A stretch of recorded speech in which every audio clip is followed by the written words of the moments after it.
तो स्वागत है आप सब लोगों का हमारे इस YouTube चैनल में। और आज इस वीडियो में मैं आप लोगों का फेवरेट शेयर वोडाफोन आइडिया के बारे में बात करने वाले हूँ, जिससे आप अभी थोड़ा सा नाराज जरूर होंगे, पर कल जो इसने 2% का अप दिखाया उसकी वजह से हम कह सकते हैं कि हाँ, पॉजिटिव होप अब आ रहे हैं। 6.05 पे शेयर ट्रेड कर रहा है। जितने भी हेटर्स है ना, आप हेट कीजिए, पर ये वीडियो जो है वो एंड तक जरूर देखना, क्योंकि आप लोगों का हेट जो है वो प्यार में बदल सकता है। क्यों? आज मैं इस वीडियो में 5 ऐसे रीजंस के बारे में बात करने वाला हूँ क्यों गवर्नमेंट नहीं चाहता है कि वोडाफोन आइडिया डूबे। अगर वोडाफोन आइडिया डूबेगा तो इससे गवर्नमेंट का क्या नुकसान होगा और गवर्नमेंट से भी ज्यादा हमारा क्या नुकसान होगा, उसके बारे में आज हम डिटेल में बात करने वाले हैं। तो अगर मैं आप लोगों से बात करूं तो अलाइन टेल्को फर्स्ट रीजंस के बारे में बात करें तो it was once the biggest telco company in India, but today Vodafone Idea is an ailing third behind Reliance Jio and Bharti Airtel।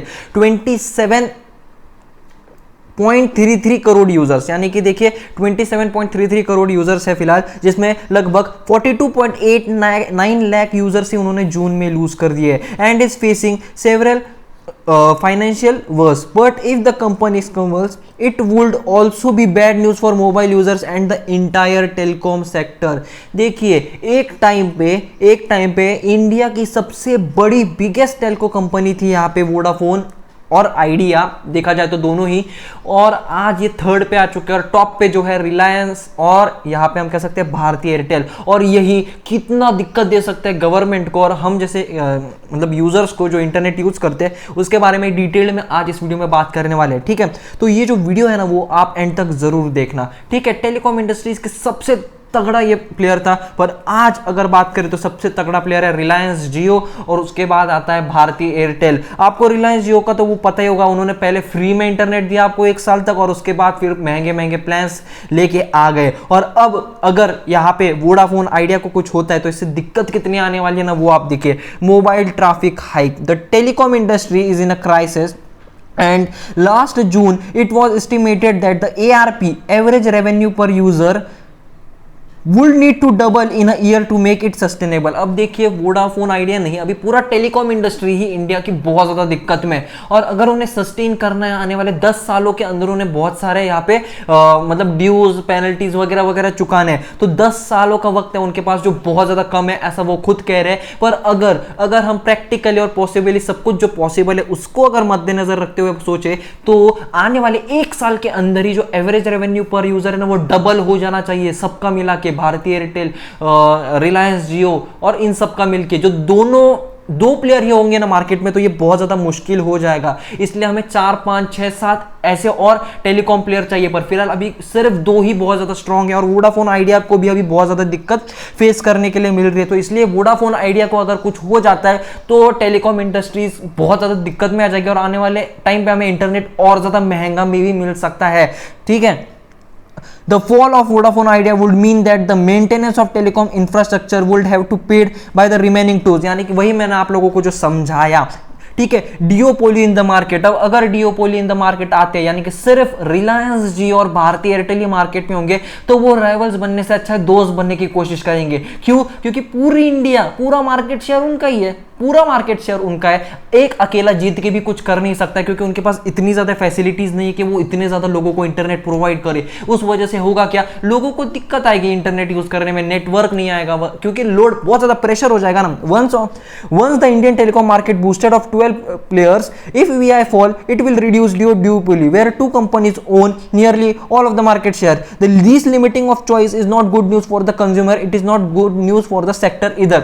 ये हम जैसे कस्टमर्स के लिए भी अच्छी बात नहीं है और ये सेक्टर के लिए भी अच्छी बात नहीं है, क्योंकि पूरे इंडिया को सिर्फ 2 ही अगर कंपनीज अगर ये करेंगे तो कितनी ज्यादा दिक्कत आएगी इंटरनेट वालों को यूज करने के लिए, क्योंकि इतना एडवांस अभी तक हुआ नहीं है सब कुछ। ठीक है, ठीक है, तो ये बहुत ज्यादा दिक्कत का यहाँ पे एक सवाल है और एक टेंस क्वेश्चन कि गवर्नमेंट को क्या होगा कि गवर्नमेंट सोचेगा ये जो ड्यूज पेनल्टी भर नहीं पाएंगे ये दोनों, तो वोडाफोन आइडिया को अगर जिंदा रखे तो शायद इनसे थोड़ा कुछ निकल जाए। ऊपर से हम जैसे कस्टमर्स को भी नुकसान है तो गवर्नमेंट वो भी सोच रहा है। तो ओवरऑल गवर्नमेंट भी चाहता है कि वोडाफोन आइडिया जिंदा रहे। वोडाफोन के वो तो चाहते हैं BSNL भी जिंदा रहे, बाकी के और 4-5 जितने ज्यादा टेलीकॉम प्लेयर्स जिंदा रहेंगे उतना अच्छा गवर्नमेंट को है, क्योंकि उतने ज्यादा चांसेस है कि उनके जो ड्यूज वगैरह जो है आने वाले 10 साल में जो उन्हें भरने हैं 2030 तक वो भर जाए। ये 2 प्लेयर मिलकर भर ही नहीं सकते, ये बहुत ज्यादा मुश्किल चीज है और ये बहुत मतलब बहुत, खुद रिलायंस इंडस्ट्रीज और भारतीय एयरटेल चाहते हैं कि वोडाफोन आइडिया यहाँ पे कुछ हो ना, उनके वो जिंदा रहे, क्योंकि उनका भी जो प्रेशर है वो बहुत ज्यादा कम हो जाएगा, वरना बहुत सारे पैसे भरने पड़ेंगे उन दो प्लेयर को ही। फोर्थ रीजन की अगर बात करें तो स्लोअर टेक एडवांसमेंट। अब यही तो बात है ना,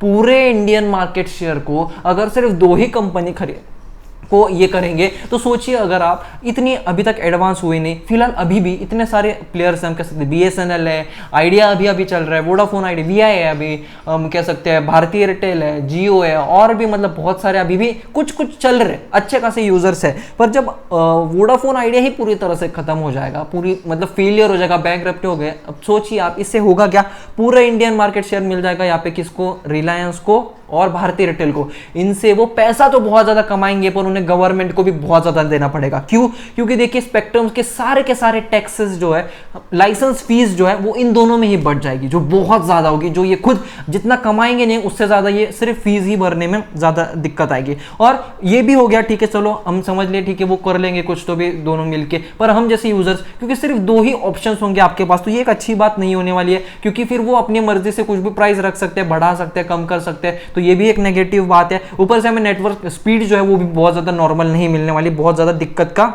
यहाँ पे रीजन होगा। और सबसे बड़ी अगर बात करें तो living 2G users high and dry, more than 40 crore 2G subscribers of VI will be most affected in the telco fields।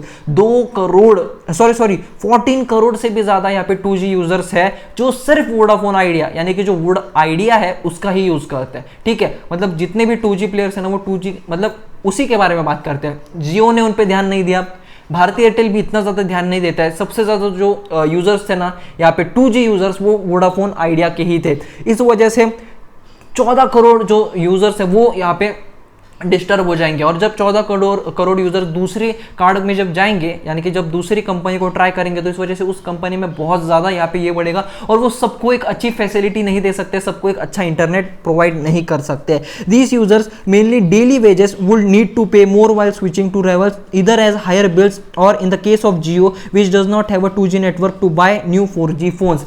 ये एक ऐसे लोग होते हैं जो वेजेस, डेली वेजेस पे जाते हैं, 200 रुपये रोज, 300 रुपये रोज, जो मतलब कभी यहाँ पे खेतों में जाके जो काम करते हैं, या फिर किसी और के खेत में जाके थोड़ा काम करना, या फिर वो नहीं क्या मतलब इंडस्ट्री में, या फिर जो इंफ्रास्ट्रक्चर में जब घर बनते हैं नए, तो उसमें ना कि वर्कर्स जो होते हैं जो डेली वेजेस पे रहते हैं, वो ज्यादातर यहाँ पे है इन 14 करोड़ में, ठीक है।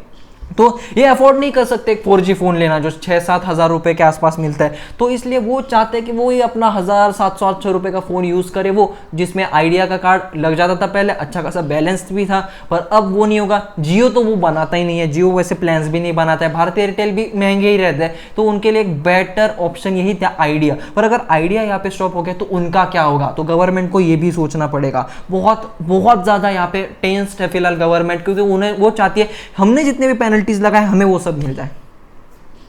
गवर्नमेंट भी चाहता है कि उनका नुकसान ना हो, इसलिए वो पूरी कोशिश कर रहे हैं कि वोडाफोन आइडिया को जिंदा रख सके। अब देखते हैं आगे क्या होता है। तो आज की इस वीडियो में सिर्फ इतना ही था। अच्छा शेयर है, लॉन्ग टर्म के लिए आप इसे बाय जरूर कर सकते हो। Thanks for watching.